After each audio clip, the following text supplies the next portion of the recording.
할머니, 나 숙제 많아. 다음에 갈게. 통화가 끊기고 70넷 이순자 씨의 손이 떨렸습니다. 핸드폰 화면을 한참 바라보다가 천천히 소파에 놓았습니다.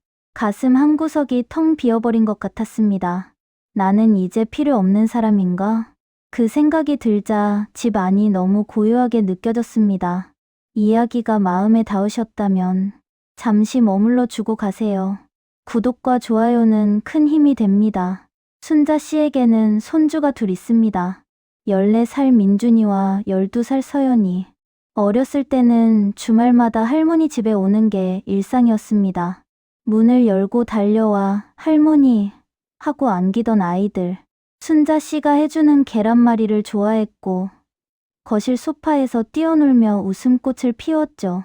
그 시절 순자 씨는 자신이 세상에서 가장 필요한 사람이라고 느꼈습니다.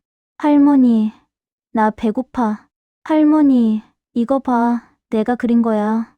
할머니, 나 할머니 집이 제일 좋아. 아이들의 목소리가 집 안을 가득 채웠고 순자 씨의 하루는 손주들로 가득했습니다. 하지만 시간은 흘렀습니다. 민준이가 중학생이 되고 서연이도 초등학교 고학년이 되면서 모든 게 달라졌습니다.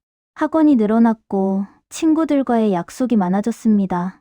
방문 횟수가 줄어들기 시작했죠. 한 달에 한 번, 그러다 2달에 한 번. 전화 통화도 점점 짧아졌습니다. 할머니, 나중에 전화할게. 할머니, 숙제해야 돼. 할머니, 지금 바빠. 순자 씨는 알고 있었습니다. 아이들이 자라면서 바빠지는 건 당연한 일이라는 걸. 학업도 중요하고 친구들도 만나야 하고 자기 세계가 넓어지는 게 성장이라는 걸. 머리로는 이해했습니다. 하지만 마음은 달랐습니다. 어느 날 순자 씨는 용기를 내서 민준이에게 전화를 걸었습니다. 민준아, 할머니야. 이번 주말에 올 수 있어. 할머니가 내가 좋아하는 계란말이 해줄게. 잠시 침묵이 흘렀습니다. 할머니, 나 숙제 많아. 다음에 갈게. 민준이의 목소리는 급했고 통화는 1분도 채 안 돼서 끝났습니다. 순자 씨는 핸드폰을 천천히 내려놓고 거실을 둘러봤습니다. 텅 빈 소파, 조용한 부엌, 혼자 있는 공간, 외로움이 밀려왔습니다. 아니, 외로움보다 더 정확히 말하자면 잊혀진다는 느낌이었습니다. 아이들에게 나는 이제 부담스러운 존재인 걸까? 그 생각이 들자 가슴이 먹먹해졌습니다. 순자 씨는 창밖을 바라보며 긴 한숨을 내쉬었습니다. 예전에는 이 시간이면 손주들의 제잘거리는 소리로 집 안이 가득했는데 이제는 그 소리가 너무 그리웠습니다. 나는 이제 누구에게도 필요 없는 사람이 된 건가? 그날 밤 순자 씨는 잠을 이루지 못했습니다. 다음 날 오후 순자 씨는 집 근처 공원을 산책했습니다. 평소보다 발걸음이 무거웠습니다. 마음이 무거우면 몸도 따라오는 법이니까요. 공원 벤치에 앉아 있는데 저쪽에서 익숙한 광경이 눈에 들어왔습니다. 또래 할머니 한 분이 어린 손주를 안고 웃으며 놀아주고 있었습니다. 아이는 깔깔 웃으며 할머니 손을 잡고 뛰어다녔고 할머니는 아이를 따라가며 행복한 표정을 지었습니다. 순자 씨는 그 모습을 한참 바라봤습니다. 예전에는 나도 저랬지. 민준이와 서연이가 어렸을 때 순자 씨는 손주들과 이 공원에서 수없이 놀았습니다. 그네를 밀어주고 시소를 타고 모래놀이를 하며 시간 가는 줄 몰랐죠. 그때는 몰랐습니다. 그 시간들이 이렇게 소중한 줄, 그 순간들이 다시 오지 않을 줄. 순자 씨의 눈가에 눈물이 맺혔습니다. 나는 왜 이렇게 약해진 걸까? 아이들이 바쁜 걸 아는데도, 이해하려고 하는데도 외로움은 점점 커져만 갔습니다. 공원을 나와 집으로 돌아오는 길, 순자 씨는 마트 앞을 지나쳤습니다. 계란을 사려다가 손을 멈췄습니다. 계란말이를 해봤자 누가 먹지?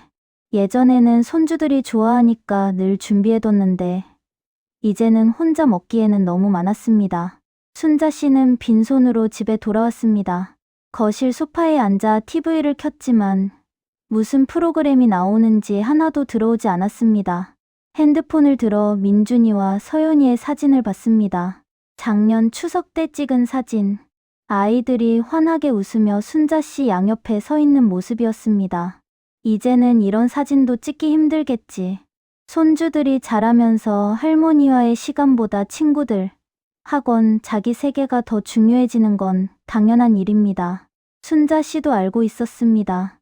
하지만 알아도 마음은 따로였습니다. 나는 왜 이렇게 작아진 느낌일까? 마음속으로 중얼거렸습니다. 예전에는 손주들에게 꼭 필요한 사람이었는데 이제는 잊혀져 가는 것 같았습니다. 그날 저녁, 순자 씨는 혼자 저녁을 먹었습니다. 식탁에 앉아 밥을 떠먹는데 밥알이 목으로 넘어가지 않았습니다. 이렇게 혼자 밥 먹는 게 이렇게 쓸쓸할 줄 몰랐네. 식사를 마치고 설거지를 하는데 핸드폰이 울렸습니다. 아들이었습니다. 어머니, 나 경수야. 응, 경수야. 무슨 일이야? 이번 주말에 못 갈 것 같아요. 민준이가 학원 특강이 있대요. 서연이도 친구 생일 파티 간다고 하고 순자 씨는 잠시 말을 멈췄습니다. 그래, 괜찮아. 애들도 바쁘니까. 죄송해요, 어머니. 다음 주에는 꼭 갈게요. 알았어. 조심해서 다녀. 통화를 끊고 나니 외로움이 더 깊어졌습니다. 3주 연속 방문 취소였습니다. 순자 씨는 소파에 앉아 천장을 바라봤습니다. 나는 이제 정말 필요 없는 사람이 된 건가? 그 생각이 들자 눈물이 주르륵 흘러내렸습니다. 아들 가족이 바쁜 걸 아는데도, 이해하려고 하는데도 서운함은 어쩔 수 없었습니다. 순자 씨는 눈물을 닦으며 중얼거렸습니다. 나는 너희가 그립다. 손주들도 보고 싶어. 하지만 그 말은 아무에게도 들리지 않았습니다. 며칠이 지나고 순자 씨는 더 이상 참을 수 없었습니다. 마음속에 쌓인 외로움과 서운함을 더 이상 혼자 안고 있을 수 없었죠. 어느 날 저녁, 순자 씨는 아들에게 전화를 걸었습니다. 경수야, 나 할 말이 있어. 네, 어머니. 무슨 일이세요? 순자 씨는 잠시 망설이다가 천천히 입을 열었습니다. 나는 너희가 그립다. 민준이랑 서연이도 보고 싶고 요즘 너무 외로워. 전화기 너머로 잠시 침묵이 흘렀습니다. 어머니, 아들의 목소리가 떨렸습니다. 죄송해요, 어머니. 제가 너무 바빠서 어머니 마음을 몰랐어요. 괜찮아. 너희도 바쁜 거 아니까. 근데 가끔은 얼굴 좀 보고 싶구나. 네, 어머니. 이번 주말에 꼭 갈게요. 애들 데리고 갈게요. 순자 씨는 눈물을 닦으며 대답했습니다. 고맙다, 경수야. 통화를 끊고 나니 가슴이 조금 가벼워진 것 같았습니다. 마음을 표현하는 것, 그게 이렇게 중요한 일인 줄 몰랐습니다. 그 주말, 아들 가족이 찾아왔습니다. 문이 열리고 민준이와 서연이가 집 안으로 들어왔습니다. 할머니, 서연이가 달려와 순자 씨를 안았습니다. 할머니, 보고 싶었어요.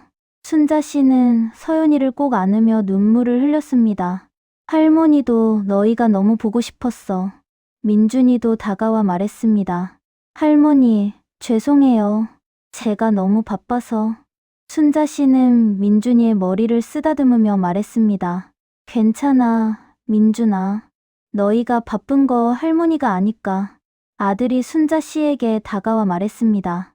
어머니, 미안해요. 제가 어머니 마음을 헤아리지 못했어요. 순자 씨는 고개를 저었습니다.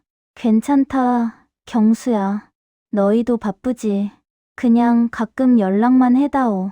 그것만으로도 할머니는 힘이 나니까. 아들은 어머니의 손을 꼭 잡았습니다. 네, 어머니. 앞으로는 자주 올게요. 그날 순자 씨는 손주들과 함께 계란말이를 만들었습니다. 민준이와 서연이가 옆에서 도우며 웃었고 집 안은 다시 웃음소리로 가득 찼습니다. 순자 씨는 그 순간 깨달았습니다. 외로움을 혼자 안고 있지 말고 표현해야 한다는 것을. 마음을 숨기면 아무도 모릅니다. 하지만 솔직하게 말하면 사랑하는 사람들은 다시 다가와 줍니다. 순자 씨의 마음을 듣고 계신 여러분께 말씀드리고 싶습니다. 손주가 자라면서 할머니, 할아버지와의 시간이 줄어드는 건 자연스러운 일입니다. 아이들은 성장하면서 자기 세계를 넓혀가고 친구들과 학업이 중요해지죠. 그 마음 이해가 가요. 하지만 여러분이 느끼는 외로움과 서운함도 충분히 이해됩니다. 여러분은 손주들을 키우며 사랑을 쏟았고 그 시간들은 소중했으니까요. 첫 번째, 감정을 수용하세요. 외로움을 느끼는 건 잘못이 아닙니다. 그리움도 서운함도 모두 자연스러운 감정입니다. 충분히 슬퍼도 괜찮습니다. 두 번째, 마음을 표현하세요. 가족에게 솔직하게 말해보세요. 나는 너희가 그립다. 보고 싶다. 그 한마디가 관계를 다시 이어줄 수 있습니다. 세 번째, 새로운 일상을 만들어 보세요. 손주들과의 시간이 줄어든다고 해서 여러분의 삶이 끝난 건 아닙니다. 동네 복지센터의 프로그램에 참여하거나 취미 활동을 시작해 보세요. 새로운 친구들을 만나고 새로운 즐거움을 찾다 보면 외로움이 조금은 가벼워질 거예요. 네 번째, 기대를 조절하세요. 손주들이 자주 오길 바라는 마음은 당연합니다. 하지만 아이들도 바쁘다는 걸 인정하고 작은 연락에도 감사하는 마음을 가져보세요. 한 달에 한 번 혹은 명절 때만이라도 얼굴을 보는 것만으로도 충분히 기쁠 수 있습니다. 다섯 번째, 자신을 돌보세요. 여러분은 손주들에게도 자식들에게도 소중한 사람입니다. 하지만 무엇보다 여러분 자신에게 가장 소중한 사람이에요. 자신을 위한 시간을 가지고 건강을 챙기고 자신을 사랑하세요. 그날 이후 순자 씨는 조금씩 달라졌습니다. 아들 가족은 한 달에 2번 정도 방문했고 민준이와 서연이는 가끔 전화로 안부를 물었습니다. 예전처럼 매주 오지는 않았지만 그것만으로도 순자 씨는 충분했습니다. 순자 씨는 동네 복지센터의 서예 프로그램에 참여하기 시작했습니다. 거기서 만난 또래 분들과 이야기를 나누며 조금씩 웃음을 되찾았죠. 여전히 손주들이 그리울 때가 있었습니다. 밤에 혼자 누워있으면 외로움이 밀려올 때도 있었고요. 하지만 이제는 알았습니다. 혼자라는 게 끝이 아니라는 걸, 다시 웃을 수 있다는 걸. 어느 날 서연이가 할머니에게 편지를 보냈습니다. 할머니, 사랑해요. 할머니가 만들어준 계란말이가 제일 맛있어요. 바빠도 할머니 생각 많이 해요. 순자 씨는 그 편지를 읽으며 눈물을 흘렸습니다. 아이들도 나를 생각하고 있구나. 그 생각만으로도 가슴이 따뜻해졌습니다. 당신도 괜찮아요. 손주가 자라면서 거리가 생기는 건 자연스러운 일입니다. 하지만 그 거리가 사랑까지 멀어지게 하는 건 아닙니다. 충분히 그리워하고 천천히 다시 시작하면 돼요. 마음을 표현하고 작은 연락에도 감사하며 자신을 돌보세요. 여러분은 여전히 소중한 사람입니다. 사람 사이의 거리는 말 한마디에서 시작되고 다시 가까워지는 것도 작은 손길 하나에서 시작됩니다. 오늘의 이야기는 여기까지입니다. 이 이야기가 도움이 되셨다면 구독과 좋아요, 알림 설정 부탁드릴게요. 다음 이야기도 함께해요.